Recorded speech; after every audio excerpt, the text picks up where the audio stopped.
Good evening and welcome to my live stream.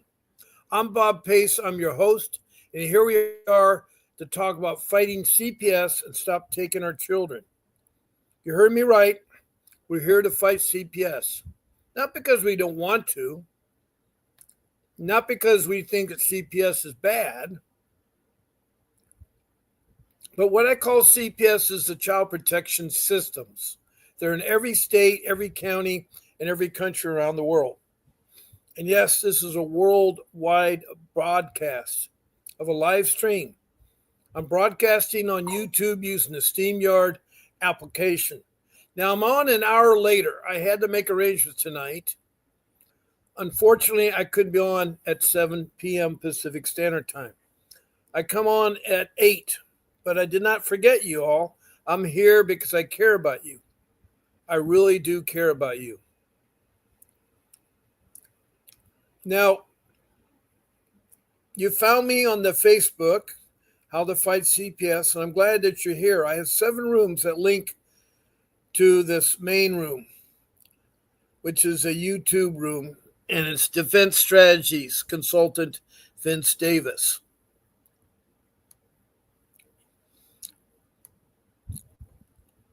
Also, before we really get started, I'd like to tell you that we are looking for help with this live stream.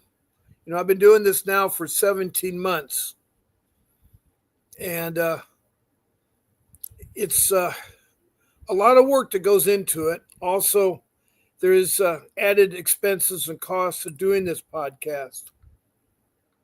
This live stream. I keep referring to podcast. It's so strange. For almost a year and a half, I was calling it a podcast, and then finally I was corrected. It's a live stream. Because it's not pre-recorded, this is live. It's not pre-coded, it is live.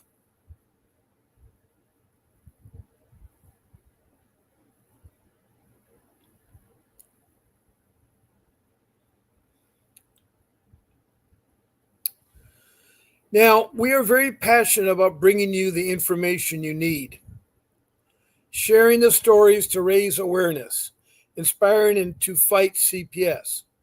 To keep creating the content you love, we need your support. Production costs are rising, and every contribution makes a real difference.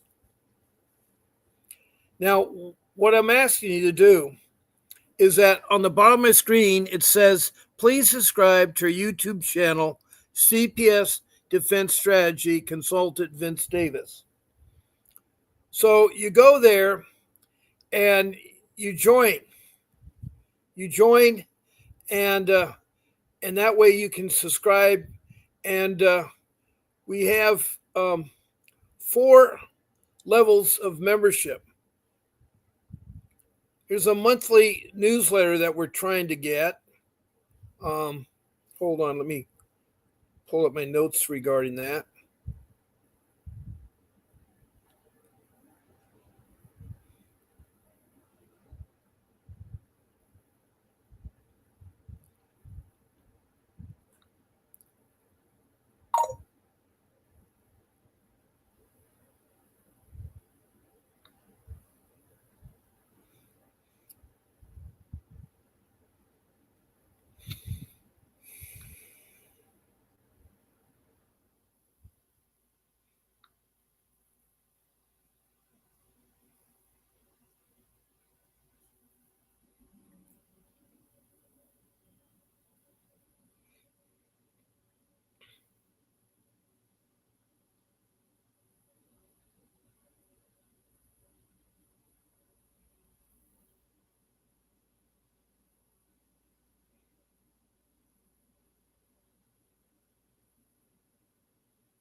Now, we have this monthly CPS newsletter. It's $1.99 per month, and it's automatically charged to a card. This newsletter will contain theories and articles by me, Bob Pace, CPS news from around the country or internationally, articles by attorney Vince Davis and how to beat CPS, articles by attorney Vince Davis on how to sue CPS, a look into the lives of Bob Pace, attorney Vincent Davis, and Mrs. G and other platform hosts. discount coupons for legal consults with attorney Vincent Davis.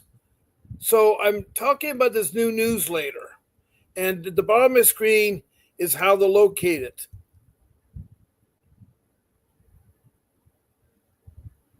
Now, when you sign up for the newsletter, you're going to get the newsletter, and then you're going to get 3 bonuses: a private newsletter Facebook group, a free copy of Vincent Davis's book, The Secret: How to Fight CPS and Win, a free monthly call newsletter group, which will include a live question and answer with Attorney Davis and current members of the group. We do that on Saturday at 10 o'clock.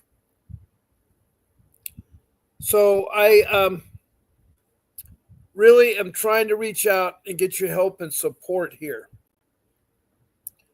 Now, I'm not an attorney. I'm a loving father and a husband. I have helped raise 6 children, and I have 42 years of marriage experience. And so I'm so happy to see all these people in here tonight. This is great.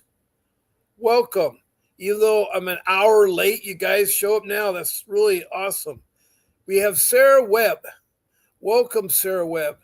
And I need to put up how, when you text and messages, I want to make sure.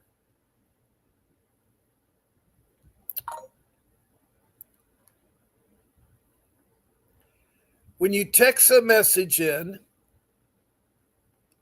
either a question or a comment about CPS, please show your first name, your city or county, state, and or country, and be complete with your CPS case, meaning start from the finish and where you are today. And when I mention country, is that, as I said, we're worldwide. Right now we have 21 countries and 50 states that have texted in or been a part of this live stream. Over 1,000 people so far in 17 months. It started in October of 23. Now, so far, we've had people from Indonesia, from Bangladesh, India, the Middle East, Libya, and Saudi Arabia. Then over to Africa, we've had Liberia, and then we've had Sudan, and then Rwanda, Mozambique, and then South Africa, 2 of the provinces there. Then up to Europe, we've had England, Scotland, Wales, Denmark, and Sweden. Across the pond to North America, we've had Canada and the 4 provinces. We've had representation from all 50 states, some many times over. We've also had the District of Columbia. We've had south of the border Mexico. And then we've had Grenada from South America. Then over the South Pacific, we've had New Zealand. And then down under, we've had Australia and 2 states there. So that's 21 states and 21 countries and 50 states. And with the District of Columbia, they're not a state, but that makes 51. So that's a lot of people that all have something in common. They have a corrupt CPS organization. Now, why I say CPS, it's the Child Protection Systems. Every county has one. Every state, that has counties, they'll have one. Every country will have one. But there's so many different names that take too long to sit there and describe them all. I mean, just in California, you have Orange County, the Orange County CPS, the Child Protection Services. Then in LA County next door, you have the Department of Children and Family Services, DCFS. Then in Prescott, Arizona, you have Department of Children's Services, DCS. And then Richmond, Kentucky, you have the cabinet. So,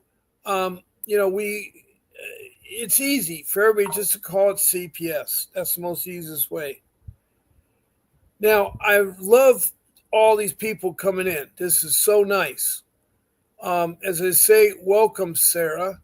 Margaret, I'm so glad to see you every morning, every night. Margaret is a beautiful person who's been with me on and off of the show for a long time. She's part of the family, and she's here to help you as well as try to get help herself. She has a difficult case.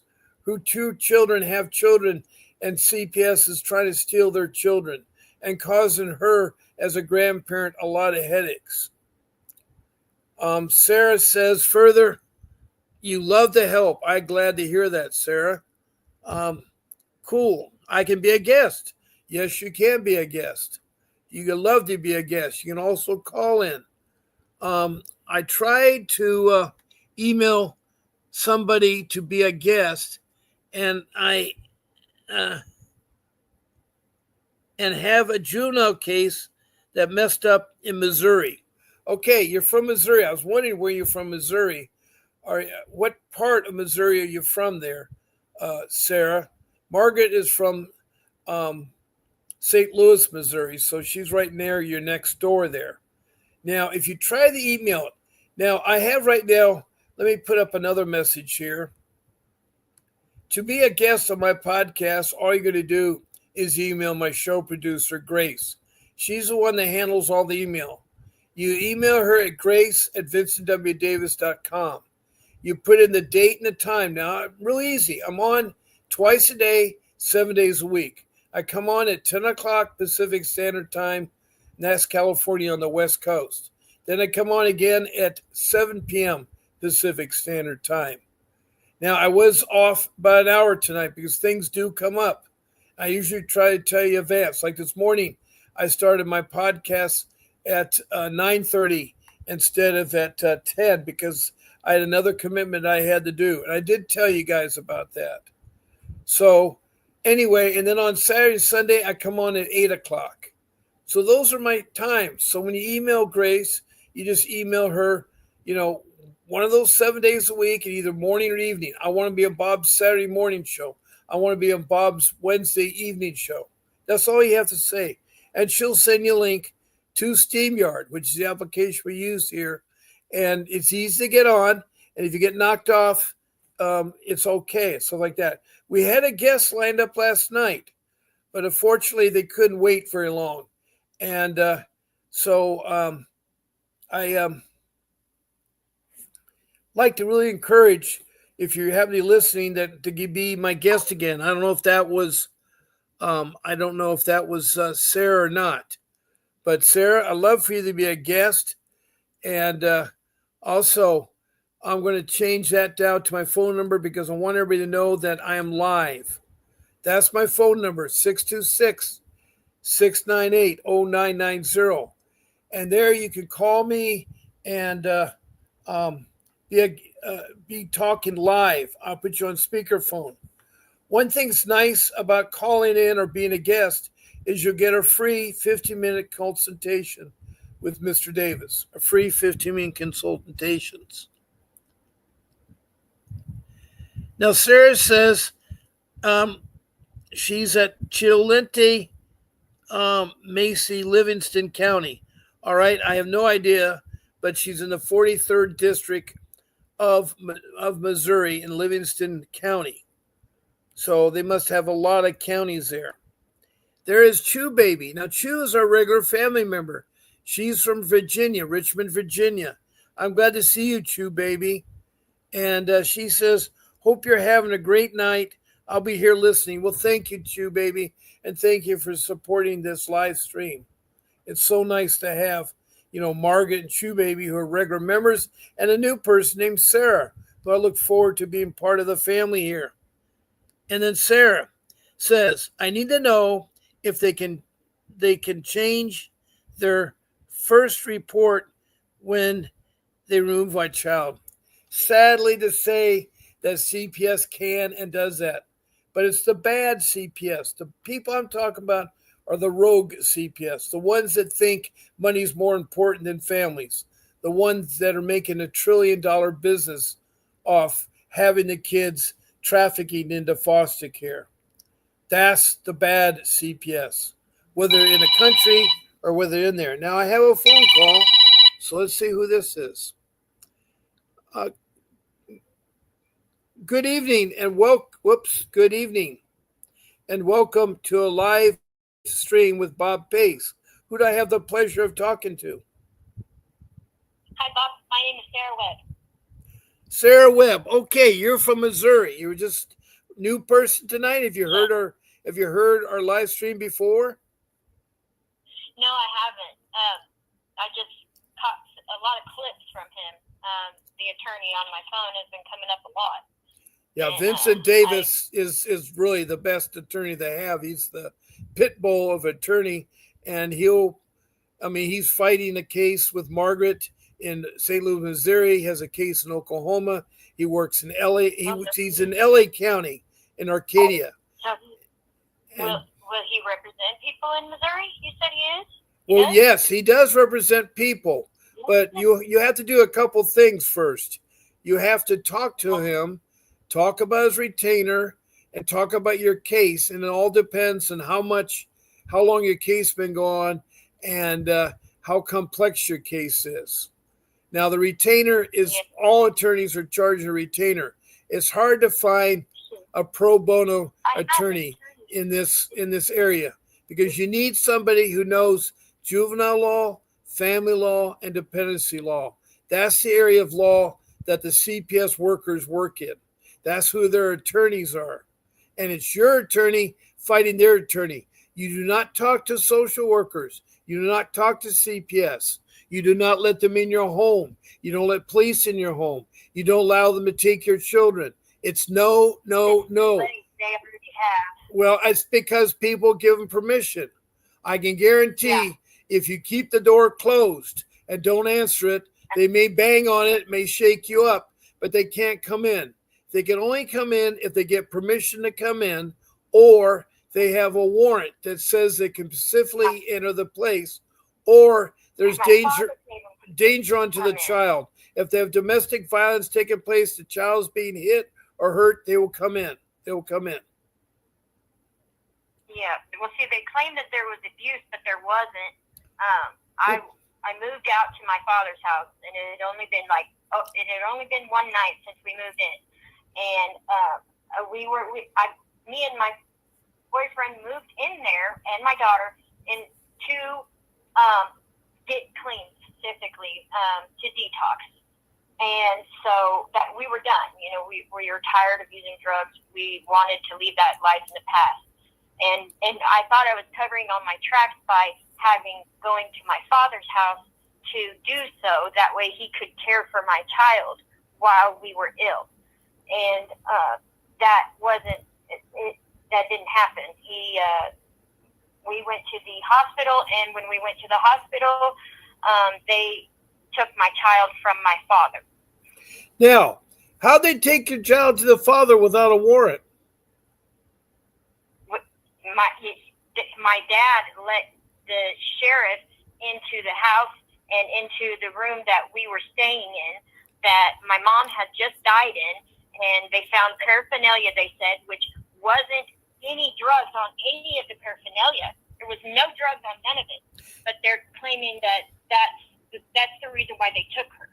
And it was a non-narcotic pill that they found, and it wasn't mine, and there were needles, and they weren't mine either. And they weren't even, wherever they found them at it wasn't mine. It wasn't in my stuff. Do you understand the importance of not letting them in the home? I do now, and yeah. I have always, but I mean, my dad is kind of, he's old-fashioned. He doesn't know. I didn't know what I was doing. I had a CPS case, and I was so talkative, and I was showing, I was bushwhacked. They've been trying for 5 years to get me with something. And every time they come out, I let them in my home. I talked to them. They couldn't find anything. And it was lay people that were calling in, not the professionals, not the mandated reporting, but it was lay people. Lay people are your in-laws, your family, your friends, your acquaintances, your neighbors. Those are lay people. And they have sometimes revenge. 50% of the time, they're right on what they report. Now, the lay people, the professionals, the mandated reporters are more at 75%. But there's still a lot of people that are misreported because there's revenge going on. There's retaliation going on. A lot of families are broken up and they're fighting over the kids. Why? Because there's a lot of money that CPS throws out there. It's a $1 trillion business, and CPS has been broken. Those social workers are broken. And so that's why we have the situation you're in. There's nothing wrong with you having some hiccups in life. And it seems like to Right. me that you've addressed them. That you addressed them. But the mistakes were made because either you or someone in the home gave permission. The answer is you tell all your family members, don't open the door. And you can have a Yeah. special knock or a ring bell that family members can use. You know, So what do we do now? a rapid That it's knocking, done. or something like that. Right. So I'm telling you, Is the it police are just there for intimidation. They have to arrest you for criminal. They can't arrest you for CPS. They can't arrest you for And they neglect or abuse. They cannot arrest you. there was no neglect. There was no abuse. That's why I'm so pissed, because I didn't do anything to deserve this. Well, the neglect they're doing right now, you're exposing the children to something they're too young to deal with. That's where the neglect is coming from. Remember, CPS is supposed to protect our children from neglect or abuse, such as no bathing, no clothes, not going to school, not supervising kids, and having drugs laying around that kids could grab and take. No. And then Yeah, this, no, that didn't. well, I understand that. There were no. But the second thing, right, the So second, that's why yeah, the child should have never been removed. I know, but So the that's second, where, I understand that. I understand, because was your dad using drugs? Why was the child removed from your dad? they said because there were drug paraphernalia in the room that she was staying in. That's what they said. Then that is neglect. That is neglect. But it wasn't drug paraphernalia. That's where I'm at. Like, Well, I there was know no that. drug. I may not know that, but they're going to say so. They're going to say what they have. Now, to avoid all that, you don't open the door. Right? Yeah, you don't. But you need the next thing when this happens, you get my rule number one. You have to get an attorney that can fight for you, because without an attorney, you're going to be lost. It just state. That's all the state claim. He just is going along with whatever the state says and or does, and that's not what I want to happen. But because I know that I should never. I was pressured in the very first court date, which they didn't notify me about, so I didn't go to the very first. The next one, though, that I did know about, that they did tell me about, I made it to, and I was like pressured into waiving or whatever my sentence so I could get visitation, or else they was going to continue that for another 2 months, and I would still not be able to see her. And so I did that, and I should have never did that, because if I wouldn't have waived it, then they would have been able to look into it further and see that there was nothing that I didn't do anything. There was nothing there that was mine, first of all, and had drugs on it or any of that sort. None of it. Well, the problem is, if you don't have an attorney, there's no way the court's going to recognize you. If you try to do pro se and try to fight yourself, you're not going to go very far. What you need to do is, can you afford attorneys? The first question. Yes, I can. But see, I've already waived my very first one, and my boyfriend, he just got recognized as the father, because he's not on the birth certificate, and they had to prove something or another, DNA. And so Why was he not on the birth certificate? Because I didn't put him on there when I had her. But my question on that is, now can he go in front of them and object to that first initial hearing where we admitted wrongdoing, where I admitted wrongdoing, since he's not represented yet? Is that first possible? of all, who is charged in the matter? Is your father in charge? Are you charged? Was this your husband or boyfriend? Boyfriend. Okay. Were you and your boyfriend charged? Took my child. Were you and your boyfriend charged? Well, No, the papers, you got to have some type of court papers that said, we, the court, charge Jane Smith and Joe Rockefeller with neglect or abuse. I don't know which one be neglect. They didn't charge. Then why did you? Okay, then my question is why did you give up the? Were you there, or was your father just giving the babies because they asked for them? My father did what they said.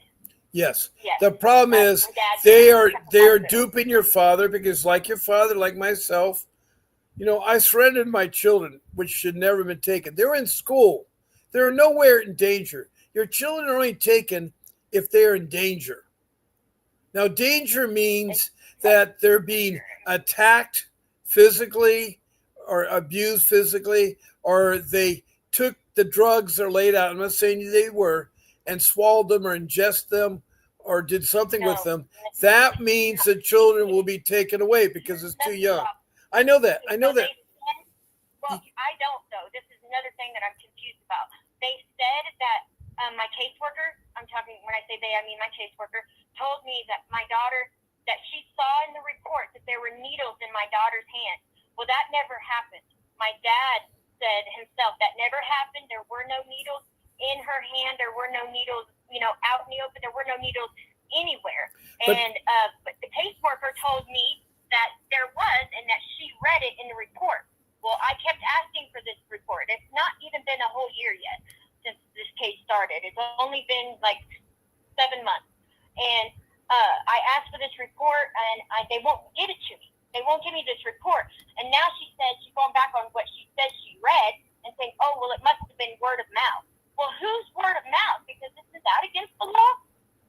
For them to say something that's not true? Well, the problem is you have to know how the courts and how CPS and the police work. First of all, in the courts, you have the people that represent the CPS workers and the people that represent the parents. Those are called attorneys or lawyers.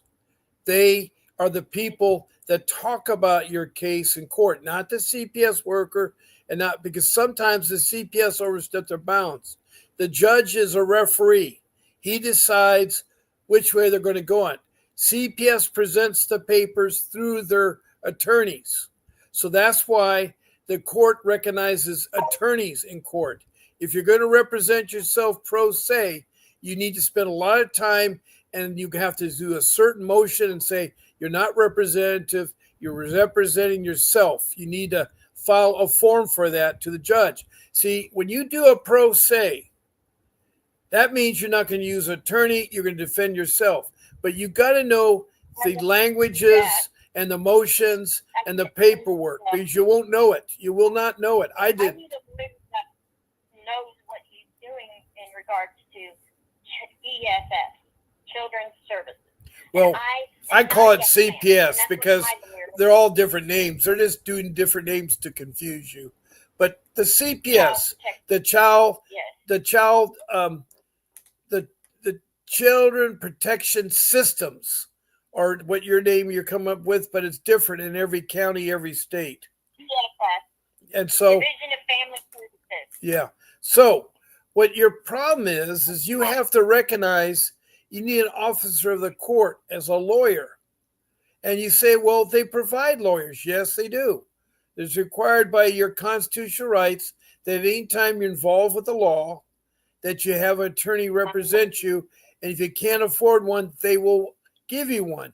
The problem is CPS attorneys that are court appointed or public defenders are fresh out of law school, only have a background in criminal law, know nothing about juvenile law, nothing about family law, and nothing about dependency law.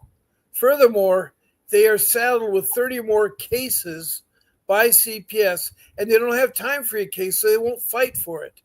So you're going to run at a risk. Now, people have been able to make court appointed attorneys work. How you do it is you threaten them with a lawsuit and you report them to the state bar if they don't perform. You tell them right up front, I'm very serious. If you're going to represent me, you need to fight for this case. And if you don't, I will sue you for negligence. And secondly, I will also submit your name to be investigated at the state bar. And so that sometimes works. There is one case I've heard over 1,000 cases where they used the CPS workers and the police, they got their children back. It was a rare situation. I tried to at first to fight them pro se. After I tried the court-appointed attorney, it didn't work. It wasn't until I did some creative financing and quick sold my home, used that money for my quick sale to hire Mr. Davis, who got my 2 boys back, but we lost my daughter because the social worker committed perjury and retaliated and made up stories to take our daughter away. So and that's exactly what happened in my case, and I'm confused about it. I want to see this report that was made when they originally removed her, and they won't give it to me. Well, unless you know how to file, there's a certain form. You have to file in court for that form. You have to go to the clerk's office and ask for copies of everything that's submitted in that court. It's your right. You can do that, but you have to fill out a form request. Also, if you're low income, it's provided you at no charge. If it isn't, then it's 10 cents a page, I think is what they charge. It could be 15 cents, I don't know. But you're supposed to be given all papers by the social service. Again, if you have an attorney, they can file a report to the judge that orders social service to turn over the documents. See, this is the problem. You know, have you ever heard of open heart surgery?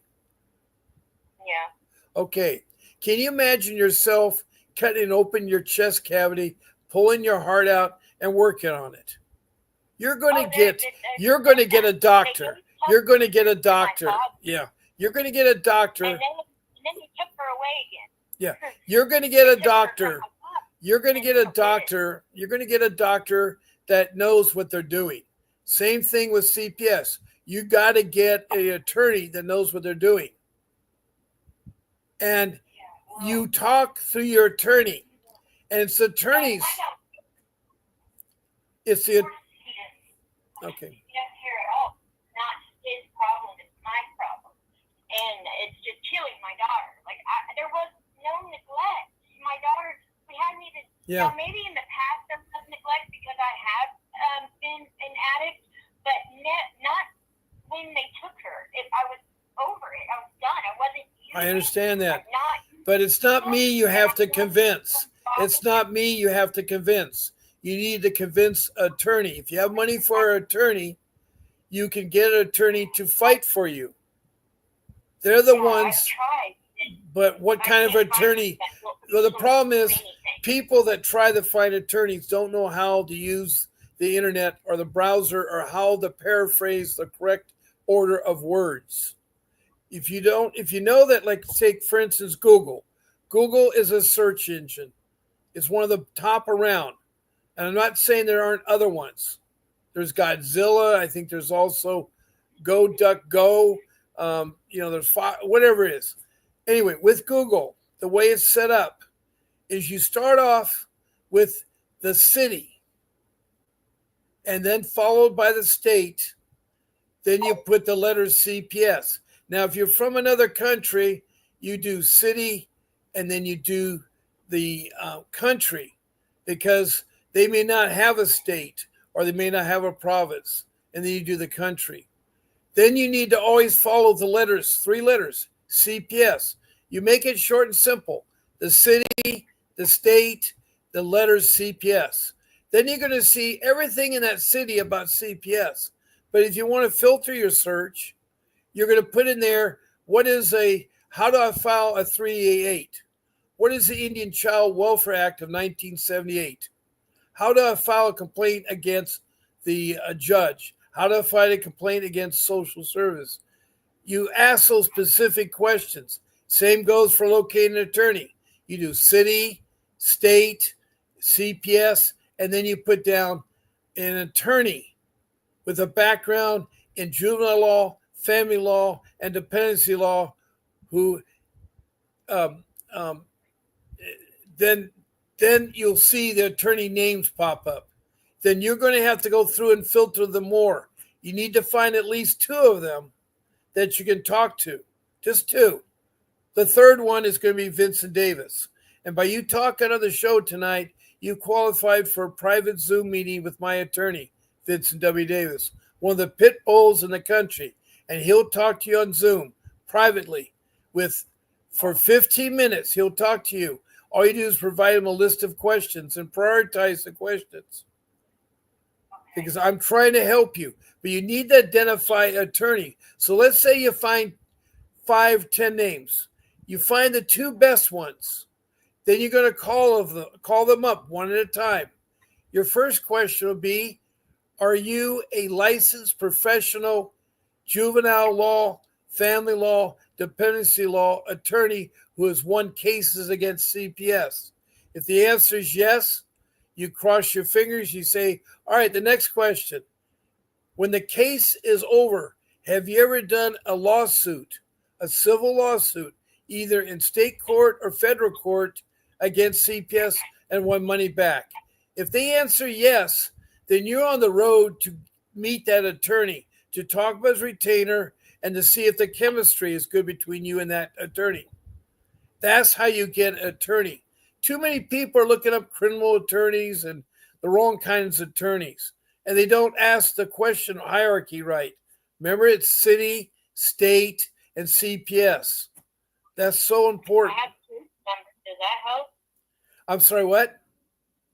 My case number, would that help? No. You don't have to. No, you don't put a case number because that's something different. If you want to find out the information about your case, you could put city, state, CPS, and then you can put case number and it would show up. Yes, that's if you want to find out about your case.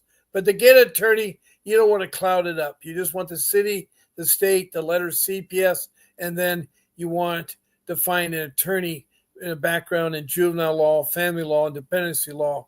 That's what you'll find. So once you get those attorneys, then you're going to have a meeting with them, and you're going to ask them, are there references? Go ahead. That meeting or team meeting or whatever, that still hasn't existed in that I've been invited to. Well, the team meeting is to make a decision whether they're going to put you on the road to reunification or the road to adoption. That's what the team meeting's about.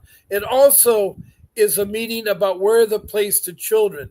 Should they be placed in foster care or should they be put with a family member, a brother, an uncle, grandparents? That's what the team meeting's for. The problem is the team meetings are corrupt. They're going to make you sign things. You should not go to a team meeting unless you're represented by counsel. You should not talk to social workers. You have your counsel talk to them. You don't talk to policemen. You have your counsel talk to them. You come to my house every month. That's fine. You just don't answer the door. There's no law. There's no, you don't have to. Unless they have a court warrant, they're not allowed. And if you don't answer the door, be quiet. Don't sit there with a party going on and not answer the door. But if the door knocks, you be quiet. You tell all your family members be quiet, and you go hide somewhere in the house, in the closet, downstairs, the basement. You wait. Well, I know that. But if you don't, and they hear you inside, they're going to come in, and they will make up a story like, oh, your child's in danger. We had to break in. They're going to do that. Or they're going to say, here is a court warrant. Here's a court warrant. And they'll slide underneath your door, or they'll make you open the door. And the court warrant is fake. The court warrant is fictitious. It's not even signed with a wet signature. Yeah, it's not signed as a wet signature. The court warrant is fake. In my county, I live in a small town. So in my county, if there were any drugs on anything that they found, they would have pressed criminal charges, and they haven't. So I feel like there was no neglect ever that existed for removal. Well, first of all, you have to understand that criminal charges aren't neglect or abuse. Criminal charges are made when a crime is committed, like you shot somebody, you stole something, that is a criminal charge. But whether you're accused of alleged abuse or neglect, that is not a criminal charge. It's not handled by the police. The reason why police are involved is the social workers ask them for intimidation. Intimidate the parents so we get the child. Because the police don't know that. They're there to protect the social workers because a lot of families will attack the social workers. So the police are called, their primary function is to protect that social worker. And that social worker's primary function is to investigate. But if there's nobody to talk to, they can't investigate. And if you meet them, outside, you very nicely tell them, I'm sorry, I cannot talk much further on this matter. I need my attorney present. It's my civil right through all facets of this. I have an attorney representing me. So my attorney will get back to you. Please give your name and your phone number, and we'll get back to you. Don't sit there and argue. Don't say too much. Just, your name is the only thing you need to say, and that's if you want to talk to them. Because whatever you say to them, they'll use against you. Whatever they say to you, they'll use against you. They don't have anything so far. Well, they do have one thing. They have your children, right? Yeah, they have my child. Yeah, so don't tell me they don't have everything. As soon as they get a child, they bring them into custody, they put them into foster care, and they call the state. And the state issues them a number, and then they send them hundreds of thousands of dollars. In in Orange County with my children, they were getting $20,000 a month from the state, who in turn got that from the federal government.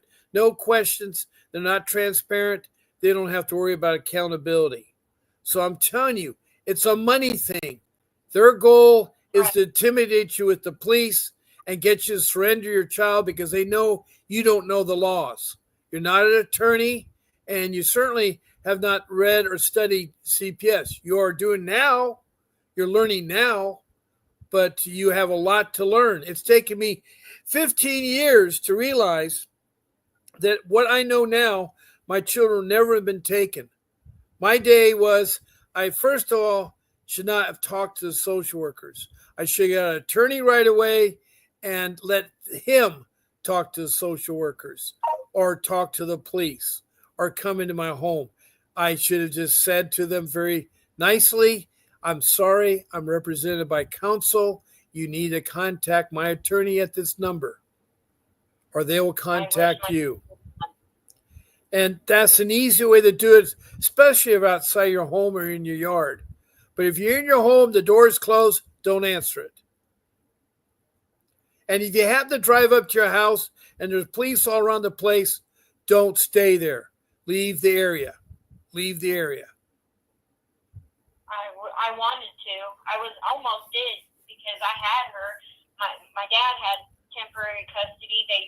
After they took her, they gave her to my father, back to, originally who they took her from.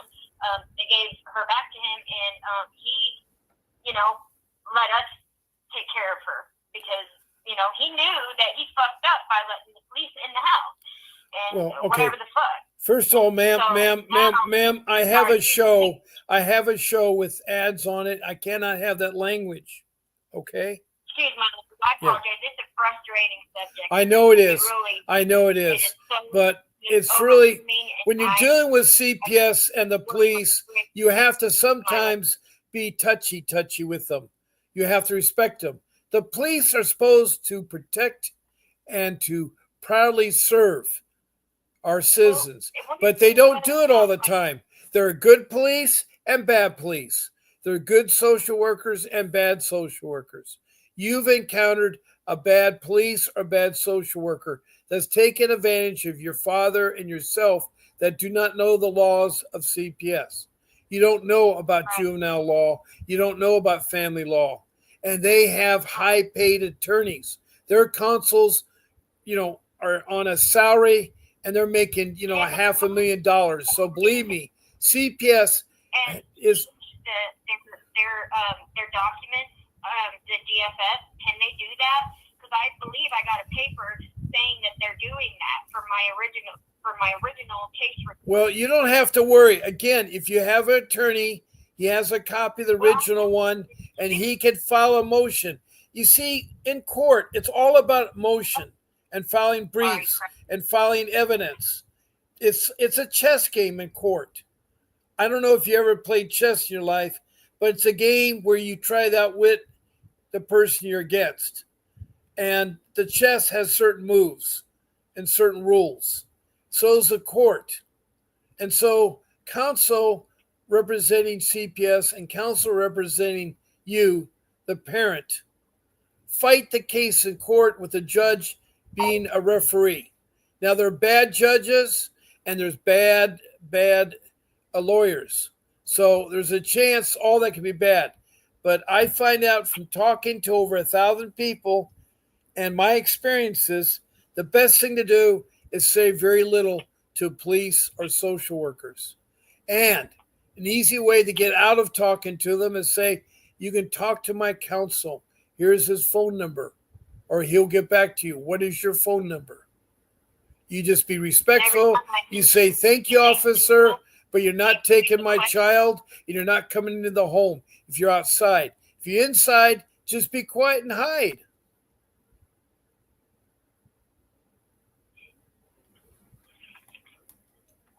Now, I wish it's too late for all that. Yeah. I want to say hello to some of my regular people in the room, Sarah. Right now, I'm talking to Sarah from Missouri.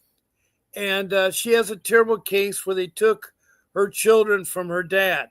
Now, I have Kelly Fisher, and she is listening from Chicago, Illinois. Hi, Kelly, and welcome. Margaret again says, exactly, do not answer the door and go hide in the house. And Betty says, hey, Bob. Well, hello, Betty. Betty's from Montana. Margaret is from Missouri. And Betty has a terrible case where they tried to take her niece. She had custody of her niece, and then they took her back out. She went through all the things there. And so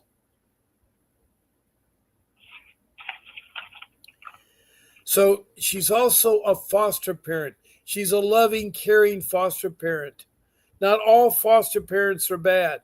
In fact, she took in a child that the parents were killed on a Friday night in a car accident. The child was 4 years old, and the child's been with her until he's now getting adopted. But he still calls her, even though he's no longer with her. He still calls her to check in with her and tell her how much he appreciates her help. So, Betty from Montana, welcome. And you too, Margaret, and so forth. Now, Sarah, what other questions do you have that you'd like to ask me that I can answer? Well, the question on whether or not during my boyfriend, like, we waived, because it was 2 months before we got to go in front of a judge with no visits, no contact, no nothing.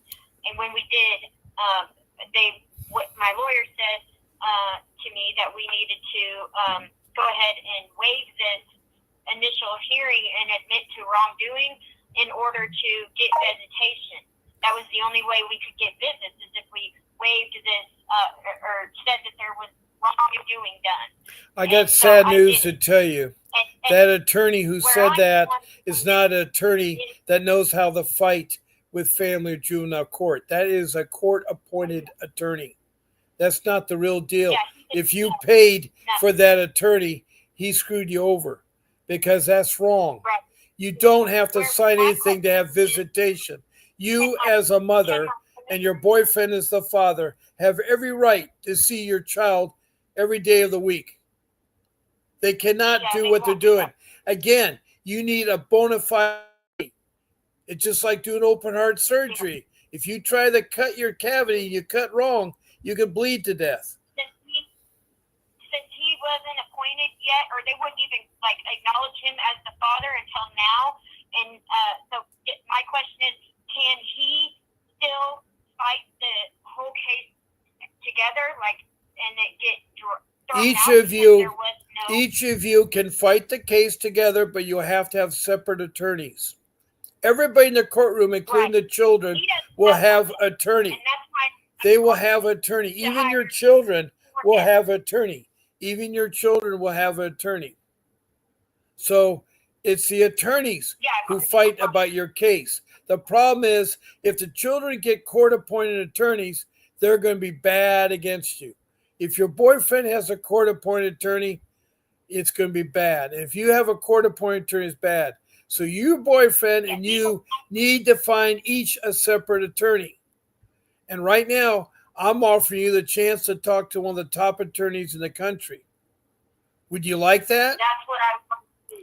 Yes, I would like to hire him. What will happen, you can talk to him about his retainer and be with him and stuff. I will set up a time for you and Mr. Davis to talk on a Zoom private consultation. All you need to do, that number that you called in, and let me put the number back up. So I'm trying to give other messages to other people. Sure. All you do is text me a message at 626-698-0990. And in the text message, you put your full name, you put your email, and you put your phone number. You send it to me. I will contact my show producer, Grace, and she in turn will set up the meeting between you and Mr. Davis. It takes about a week or two because he's real busy, but he will set aside 15 minutes to talk to you. And all you need to do is make a list of questions, prioritize them, and he'll talk to you. It's up to him that controls the time, but he is definitely not a clock watcher, and he will help you. Now, since you're in another state, you know, there's other things, other expenses that come into play, such as the hotel, the food there, and also the ground transportation and the air transportation. Those four things are an additional cost. That's what makes up the retainer. So, you know, if the airfare is, say, $400 round trip, the hotel accommodations are $150 a night. You know, the car rental is $50 a day. You know, that's the expenses that are called per diem. That's in addition to his legal expenses. But whether he's fighting in California or fighting in Missouri, the legal expenses are the same. It's how difficult the case is and how complex it is. And it sounds like you went too far into your case already. I mean, it's going to be a hard one because, first of all, you should be having visitation. First of all, that attorney, that whoever did what he did in court or make you sign things, that is not. You don't need to do that. You need that attorney, that bona fide attorney there. Now, where are the children right now? How many children are we talking about? One. Okay. And what is the age of that child? 5. Okay. And how often do you see your 5-year-old? Now? Yes, right now. They're only allowing phone visits. Phone. Like, is it a Zoom or is it just an audio? Yeah. It's a Zoom? They're allowing. Okay. Keep that going. They should give you in place visits. And if they're concerned about the safety of the child, they'll have a monitor watch you. But keep that going there. You're lucky to have that. They are so mean and crooked, they can take away your Zoom visitation because your child needs to know who you are and what you are. You cannot discuss the case with your child, which is bad because they don't know. But you can tell them something like that. Mommy and Daddy love you. We're here. We're trying to get our life straightened out and be good parents. And we want you back. You need to assure them that you want your child back and that your mommy and daddy are doing corrective things. Right. That's where I'm confused about. And my well, you may think, oh, I don't need to do corrective things. But to a child, it will make sense to them. I mean, it's fine. You don't have to say, I'm not guilty. I did not do anything this. There's a court date coming up. No, you can't discuss that with your child. But you can tell your child you love them and that you're working on getting yourself able to see you again. You know what I'm saying? You want to play it low key, but you want to give assurance to that child that you still love them and want them. Yeah, And you also can ask, questions. What are you eating, or how are you eating? What games do you play? What story books do you do? What activities do? You can ask those questions. That shows interest in the child. The child shows interest in you. Also, when you're on the Zoom meeting, have a simple book that a 5-year-old would understand and read the book with them. Just say, hey, look, Johnny, is it a girl or a boy? Girl. Okay, you just say the girl's name and say, I'd like to read you a short story that mommy found that you may like. And, you read the story to them. That child will like that. A 5-year-old will like the attention you're giving them. Meanwhile, you got to take down notes. You got to document your visits. You need to put the date, the time, and the people involved, and what transpired at the visit, and what was the outcome of the visit. You need to do all that. Documentation is so important. Right. Now, also, where you at on the legal matter? What kind of court appearances have you appeared for? 2 so far. All right. What was the first one called? What was it called? Was that the deposition, or what was that called? I don't know what it was called. Case review. Okay, your first meeting with the judge should be called about your case plan. What are your plans? Is it reunification or adoption? Reunification. All right. If it's reunification, you got to make sure they do it. Use the word reunification all the time. Now, have they asked you to take parenting classes? Have they asked you to take parenting classes? Mm-hmm. Yeah, you should take those parenting classes. It's very important you do. Have they asked you to be in any programs? Have they asked you to be in any programs? Well, you need to go to those programs and do those programs. Make sure you get a completion certificate from the parenting classes or the programs. It's important you hang on to that documentation. Follow along. You may not agree with it. You may want to do it. But if they see you're doing what they're asking, they're not going to be so hard. Also, you don't want to talk to them. You want to talk through your attorney. Now, the second meeting, what was that about? We had to take a drug test, and I believe it was that was it. That's all. Okay, who administrated the drug test? Who administrated it? The court. Okay, well, the court didn't do the drug test. Did the CPS personnel, social service, did the testing, or did they have you go see a choice of their testing? They had me go downstairs and take it at the court. Right. See if you had an attorney. By the way, if you had an attorney, the attorney would say, "My client wants to use her own medical insurance, her own doctor, and she'll have the test done." That's if you had an attorney. He would have got that to prove to the judge. Judge would have said, "Okay." But since you're accepting social workers, that guy is crooked. You don't know that. The judges, see, there's so many people that are crooked. You're playing with crooks. And I'm telling you that only because they've not done it the right way they should have done it. Your first meeting should be a planning meeting of where the child's going to be and what is your unified plan for unification. They didn't invite me to that one. No. Okay, but I'm trying to tell you, that is a bad CPS agency. So you got to keep your guard up. Don't argue with them. Don't talk to them. Talk through an attorney. Talk through an attorney. Right. That's a lot of talking, though, with an attorney. Yeah, I know. I know it is. Now, I've reached my showtime limit, by the way.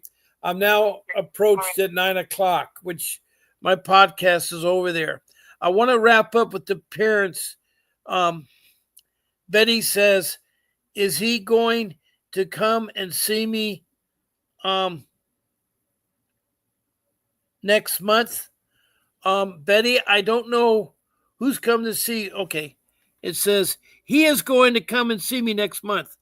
Okay, I'm trying to find out who's coming to see you. I thought it was your niece. I don't know who's coming, Betty.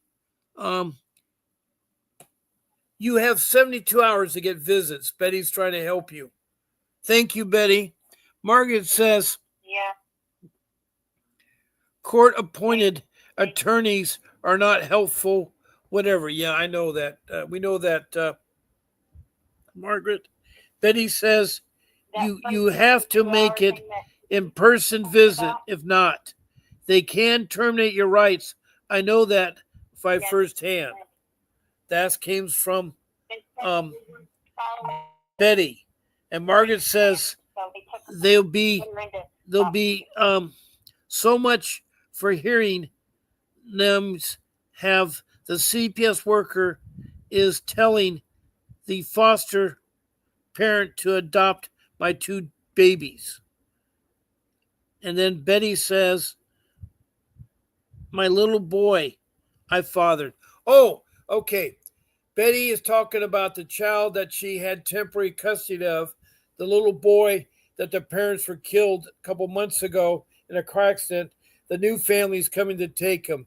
And Betty is such a wonderful foster mom. I'm glad to hear about that, Betty. I am so glad to hear about that. But I am going to have to curtail these messages. Margaret, you be the last one. The CPS worker directly found me on 2 occasions, and she was working on getting the kids back for me. She lied. I understand CPS workers will lie. But I want to thank all of you. I want to thank Margaret for keep coming in, and Betty from Montana, Margaret from Missouri, who keeps coming in. I want to thank Kelly Fishner from Chicago, Illinois. Thank you for coming in. Sarah, it's so good to meet you from from Missouri. And I'm glad you too have called in. Chew Baby from Richmond, Virginia. It's so nice to see you, Chew Baby. I mean, I have so many family members here. It's so nice to see you all. Let me see. So we text you to set up the consultation with them? Yeah, to that number that I put on the screen. I got to put it back up there. Hold on a second. Hold on a second. I need to put the number back up. I accidentally hit Betty and I got her message on my screen. I'm just trying to go through my list of people here. And so I don't forget anybody. Sarah, Margaret. Yeah, I got everybody there. So let me put my number up so you see it. Here's the number. Whoops, there it is. You got it? Yeah. All right. God bless you all. Thank you for joining me tonight. I do care about you. I'm on twice a day, so have no fears. That's 14 live streams I do every week. I'm here for you because I care about you. I want to help you. Please do not forget to fight for your children. Keep hanging in there and ask me those questions. God bless you. And this is Bob Pace signing off.